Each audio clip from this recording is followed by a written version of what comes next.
already had a conversation with her right after Wade had left the company and told her that her role will be escalation. She's going to wear the black hat and she's going to, put the hammer down if she needs to, and she has no problem doing that. She reports right up to the CIO, Caton, so she's definitely a good person. She's really personable. You guys are like her. She's really cool.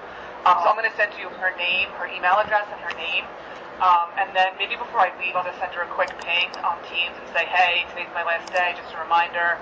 I'm going to send, I sent PwC your contact info if they need anything. And by need anything, I mean escalation, not the day-to-day stuff, not the requests, but more of if things kind of slow down or stop, we'll need someone to kind of shake up IT. Okay, sounds good. So, Maria, going forward, since Shepard will be taking your role, so just to understand what that would look like in future. So, requests go out to people who are providing evidence directly, and escalation will go to someone else. Then, are we supposed to provide the just status of how things are progressing and how Shepard and I can make sure that going forward in our status meeting we are including the right agenda items?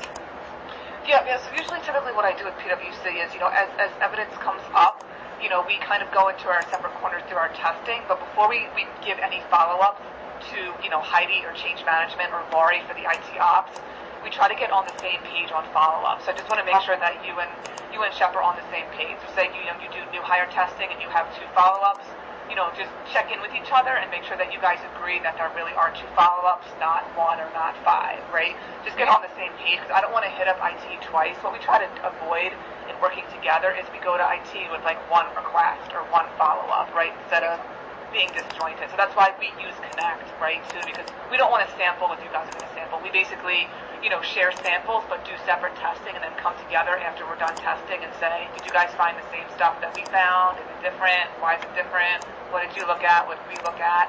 So it's basically more of just like a kind of going over the evidence and making sure that we agree on, whether it's going to pass, fail, or have a follow-up, pretty much. Okay, great.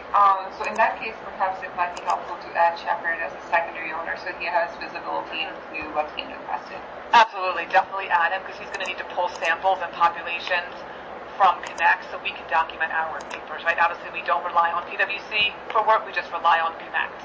So he will need access to, every item that you guys post on Connect. Obviously, we don't test the IT dependency testing, but we test the ITGC. So IT dependency testing, still copy him so he's in the loop, but we don't actually, on the MAR side, we don't actually test IT dependencies. We just kind of make sure PwC is okay getting what they need in case we need to go to Talim and escalate and say, hey, listen, we're not getting what we need. Speaking of IT needs, that's a good transition, actually. So, say once we have our request ready, who should they go to? Should we coordinate with Shepard to request the evidence, or I know you already sent the list of ITGC people. Should we go directly to them? So, like, for example, if you have, like, follow-ups, right? So, say you get the chain. So, for example, the Keto Course ITDs, I know you sent the list of people who had requests who are on Connect last year. We just coordinate directly with them on ITDs, right? Yeah, you can coordinate directly with them. I think it's the fastest way, and they can tell you whether they're still the contact or not. This is based on last year, so I didn't reach out to these people and confirm whether they're still in the same role or still doing the same job. But usually, I check the names and I think they're pretty accurate. So just, assign them on Connect, and they may reach out to you. Maybe like in the Connect request, if you guys can include like your email or something, because if they get a Connect request, they may be, confused maybe. So I don't know if you want to drop, in the Connect request, like give your email or kind of introduce yourself if there's a way to kind of give like a little intro on Connect just in case, so they remember kind of what this request is about. That might be helpful too. But even if you just assign the request, just make sure there's like an email address that they know who to reach out to with questions, because sometimes at QBE, people get Connect requests and they don't always understand what's being asked of them or who's asking. So I don't know if there's like a way to, do like a little blurb or like put a little discussion comment in there, kind of like framing it. That might be helpful, because I kind of used to do that when I was here. Obviously, I'm not going to be here this year. I would kind of like do like a little intro to the PwC team and say, this is something that they test every year. It's key report testing. It's in conjunction with the core assurance team. and things like that. So like a little bit of maybe an intro or just like a contact name, if, like for questions, please contact. And if you